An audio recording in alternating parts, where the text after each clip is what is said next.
ನಮಸ್ಕಾರ ಎಲ್ರಿಗೂ. Welcome back to my YouTube channel. ಇವತ್ತಿನ ವಿಡಿಯೋದಲ್ಲಿ ನಾನು ನಮ್ಮ ಹಳ್ಳಿ ಸಂಪ್ರದಾಯದ ಒಂದು ವಿಶೇಷವಾದ ಮತ್ತು ಸುವಾಸನೆಯ ಸಿಹಿ ಸಿಹಿ ತಿನಿಸಾದ ಅರಿಶಿಣೆಲೆ ಕಡುಬು ಮಾಡುವ ವಿಧಾನವನ್ನು ನಿಮ್ಮೊಂದಿಗೆ ಹಂಚಿಕೊಳ್ತಾ ಇದ್ದೇನೆ. ಈ ಅರಿಶಿಣೆಲೆಗಳು ಕೇವಲ ಅಡುಗೆಗೆ ಸುವಾಸನೆ ನೀಡುವುದಷ್ಟೇ ಅಲ್ಲದೆ ಆರೋಗ್ಯಕ್ಕೂ ಕೂಡ ತುಂಬಾ ಉಪಯುಕ್ತಗಳಿದೆ. ಇವುಗಳಲ್ಲಿ ಉರಿಯೂತ ನಿವಾರಕ, ಉತ್ಕರ್ಷಣ ನಿರೋಧಕ, ಜೀರ್ಣಕ್ರಿಯೆಗೆ ಸಹಾಯ ಮಾಡುವಂಥ ಗುಣಗಳೇ. ಹಾಗಾದರೆ ನಮ್ಮ ತೋಟಕ್ಕೆ ಹೋಗಿ ಅರಿಶಿಣೆಲೆಯನ್ನು ಕೊಯ್ಕೊಂಡು ಬರೋಣ.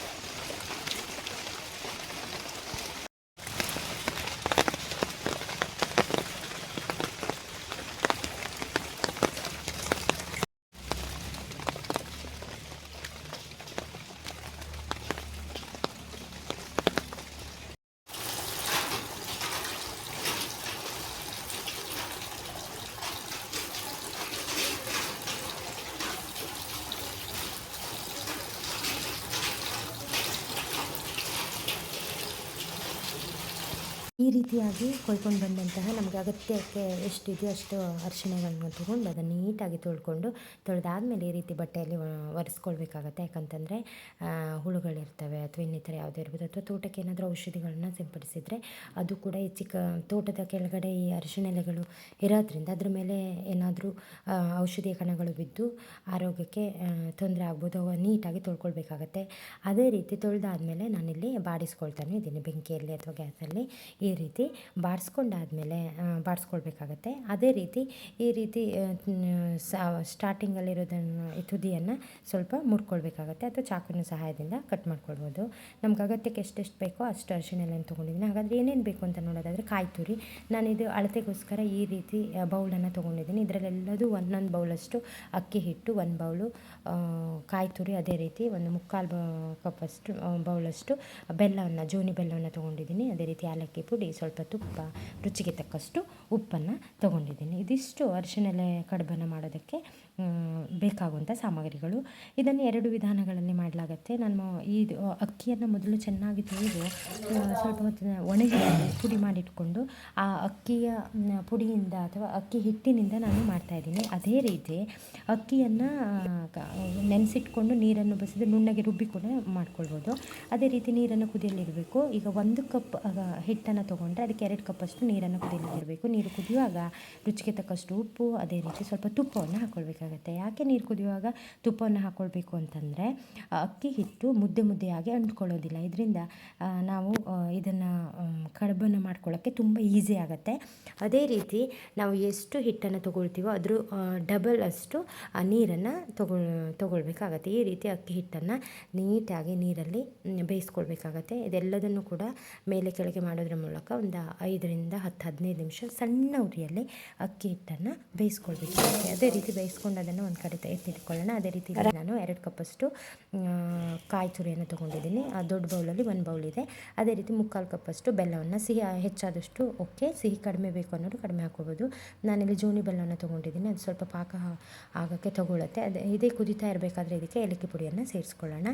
ಈ ರೀತಿ ಇದು ಸ್ವಲ್ಪ ಗಟ್ಟಿ ಆಗುವವರೆಗೂ ಕೂಡ ಇದನ್ನು ನಾವು ನೀಟಾಗಿ ಬೇಯಿಸ್ಕೊಳ್ಬೇಕಾಗತ್ತೆ. ಪಾಕ ಸ್ವಲ್ಪ ಗಟ್ಟಿ ಆಗಬೇಕಾಗತ್ತೆ. ಈ ಬೆಲ್ಲದಲ್ಲಿರುವಂಥ ನೀರಿನ ಅಂಶ ಇದೆಲ್ಲ ಸ್ವಲ್ಪ ತಳ ಹಿಡಿದೇ ರೀತಿ ಇದನ್ನು ನೋಡ್ಕೊಳ್ಬೇಕು.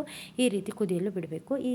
ಅದೇ ಪಕ್ಕಕ್ಕೆ ತೆಗೆದಿಟ್ಟಂತಹ ಅಕ್ಕಿ ಹಿಟ್ಟು, ಬೆಂದಿರುವಂತಹ ಅಕ್ಕಿ ಹಿಟ್ಟನ್ನು ಒಂದು ಅಥವಾ ಪಾತ್ರೆಗೆ ಅಥವಾ ಕೆಳಗೆ ನಾವು ನಾದ್ಕೊಳ್ಳೋಕ್ಕೆ ಒಂದು ಅಗಲವಾದಂತಹ ಪಾತ್ರೆಗೆ ಇವುಗಳನ್ನೆಲ್ಲ ಹಾಕ್ಕೊಳ್ಬೇಕಾಗತ್ತೆ. ತಣ್ಣಗಾದಮೇಲೆ ಸ್ವಲ್ಪ ನೀರನ್ನು ಹಾಕಿ ಈ ರೀತಿ ನಾದ್ಕೊಳ್ಬೇಕು. ಚೆನ್ನಾಗಿ ನಾದ್ಕೊಂಡಷ್ಟು ನಾವು ತೆಳುವಾಗಿ ಮಾಡ್ಕೊಳ್ಬೋದು.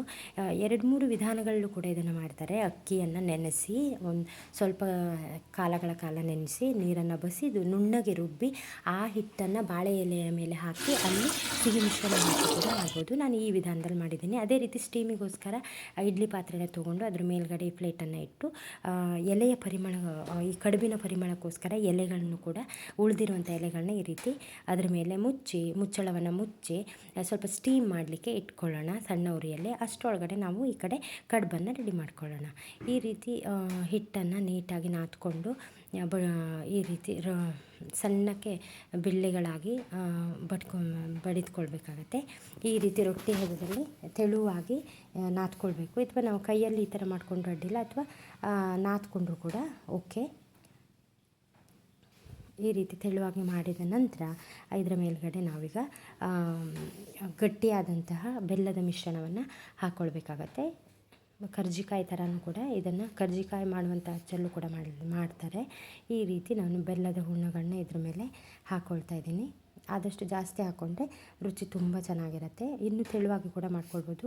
ಅದೇ ನೆನೆಸಿಟ್ಕೊಂಡು ಕೂಡ ಈ ರೀತಿ ದೋಸೆ ಹಿಟ್ಟಿನ ಥರ ಸ್ವಲ್ಪ ದಪ್ಪಗೆ ಮಾಡಿ ಇದ್ರ ಮೇಲೆ ಹಚ್ಕೊಂಡು ಮಾಡ್ಬೋದು. ಅದ್ರ ಬದಲು ಈ ಥರ ಮಾಡಿಕೊಂಡ್ರು ಕೂಡ ರುಚಿ ಚೆನ್ನಾಗಿರುತ್ತೆ. ತುಂಬ ದಿನ ಇಟ್ಕೊಂಡು ಏನು ಕೂಡ ಚೆನ್ನಾಗಿ ನೀಟಾಗಿ ಬೇಯಿಸ್ಕೊಂಡಿಟ್ರೆ ಒಂದು 3-4 ದಿನಗಳು ಕೂಡ ಏನೂ ಆಗೋದಿಲ್ಲ. ಮತ್ತು ಬೇಯಿಸ್ಕೊಂಡೇ ತಿನ್ನಬೇಕಾಗುತ್ತೆ. ಬಿಸಿ ಬಿಸಿ ಇದ್ದಾಗ ತಿಂದ್ರೇ ಸಾಫ್ಟಾಗಿ ತುಂಬ ಚೆನ್ನಾಗಿರುತ್ತೆ. ಮತ್ತು ಬಿಸಿ ಇರುವಾಗಲೇ ಅದ್ರ ಕಡುಬಿನ ಮೇಲೆ ತುಪ್ಪ ಹಾಕ್ಕೊಂಡು ತಿಂದರೆ ತುಂಬ ರುಚಿಯಾಗಿರುತ್ತೆ. ಈ ರೀತಿ ಒಂದೊಂದೇ ಕಡುಬುಗಳನ್ನ ಮಾಡಿ ಸೈಡ್ ಇಟ್ಕೊಳ್ಬೇಕು. ಅದೇ ರೀತಿ ಸ್ಟೀಮನ್ನು ಮೊದಲೇ ಮಾಡಿರ್ತೀವಲ್ಲ ಇಡ್ಲಿ ಪಾತ್ರೆ, ಅದ್ರ ಮೇಲೆ ಅದ್ರ ಒಳಗಡೆ ನೀರನ್ನು ಹಾಕಿ ನೀರಿನ ಮೇಲ್ಗಡೆ ಒಂದು ಪಾತ್ರೆಯನ್ನು ಇಟ್ಟು ಅದ್ರ ಮೇಲೆ ಕಡುಬಿನ ಇನ್ನೂ ಹೆಚ್ಚಿನ ಪರಿಮಳಕ್ಕೋಸ್ಕರ ಅರಿಶಿನ ಎಲೆಗಳನ್ನು ಅಥವಾ ಒರೆಸಿದಿಟ್ಟಂತಹ ಅರಿಶಿನ ಎಲೆಗಳನ್ನ ಹಾಕ್ಕೊಂಡು ತಯಾರಿಸ್ಕೊಂಡಂತಹ ಕಡುಬುಗಳನ್ನು ಒಂದೊಂದೇ ಇದರಲ್ಲೇ ಇಟ್ಕೊಳ್ತಾ ಹೋಗೋಣ. ಇದು ಆಲ್ರೆಡಿ ನೀರು ಕಾಯ್ತಾ ಇದೆ ಅಡಿಗಡೆ. ಅದೇ ರೀತಿ ಮೇಲ್ಗಡೆ ನಾವು ಈ ರೀತಿ ರೆಡಿಯಾದಂತಹ ಕಡುಬುಗಳನ್ನ ಹಾಕ್ಕೊಳ್ತಾ ಇದ್ದೀನಿ.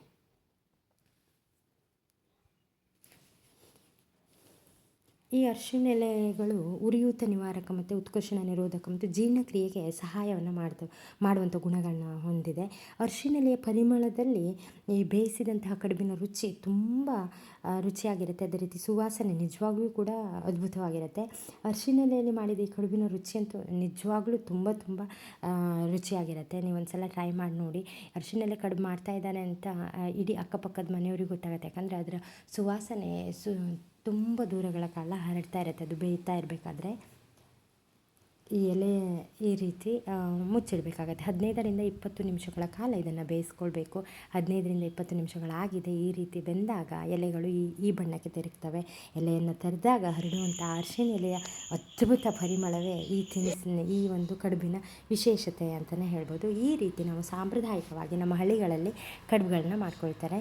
ವಿಡಿಯೋ ಇಷ್ಟ ಆದರೆ ಲೈಕ್ ಮಾಡಿ, ಶೇರ್ ಮಾಡಿ, ಕಮೆಂಟ್ ಮಾಡಿ. ನೀವು ಒಂದು ಸಲ ಇದನ್ನು ಟ್ರೈ ಮಾಡಿ ನೋಡಿ. ಈ ರೀತಿಯೂ ಮಾಡ್ಬೋದು. ಅಕ್ಕಿಯನ್ನು ನೆನೆಸಿ ದೋಸೆ ಹಿಟ್ಟಿನ ಹದಕ್ಕೆ ಅದನ್ನು ಈ ಬಾಳೆ ಎಲೆಯ ಮೇಲೆ ಹರಡಿ ಕೂಡ ಮಾಡ್ಕೊಳ್ಬೋದು. ಈ ರೀತಿ ಮಾಡಿ ಬಿಸಿ ಇರುವಾಗಲೇ ಇದ್ರ ಮೇಲ್ಗಡೆ ತುಪ್ಪವನ್ನು ಹಾಕ್ಕೊಂಡು ತಿನ್ನೋದ್ರಿಂದ ರುಚಿ ಅಂತೂ ಅದ್ಭುತವಾಗಿರುತ್ತೆ. ಇಲ್ಲಿಗೆ ಇವತ್ತಿನ ವಿಡಿಯೋನ ಮುಗಿಸ್ತಾ ಇದ್ದೀನಿ. ವಿಡಿಯೋ ಇಷ್ಟ ಆದರೆ ಲೈಕ್ ಮಾಡಿ, ಶೇರ್ ಮಾಡಿ, ಕಮೆಂಟ್ ಮಾಡಿ. ಇಂತಹ ಮಲೆನಾಡಿನ ವಿಶೇಷ ರೆಸಿಪಿಗಳಿಗಾಗಿ ಆಶಾ ಸಂತೋಷ್ ಸಿದ್ದಾಪುರ ಯೂಟ್ಯೂಬ್ ಚಾನಲ್ಗೆ ಸಬ್ಸ್ಕ್ರೈಬ್ ಮಾಡ್ಕೊಳ್ಳಿ. Thank you.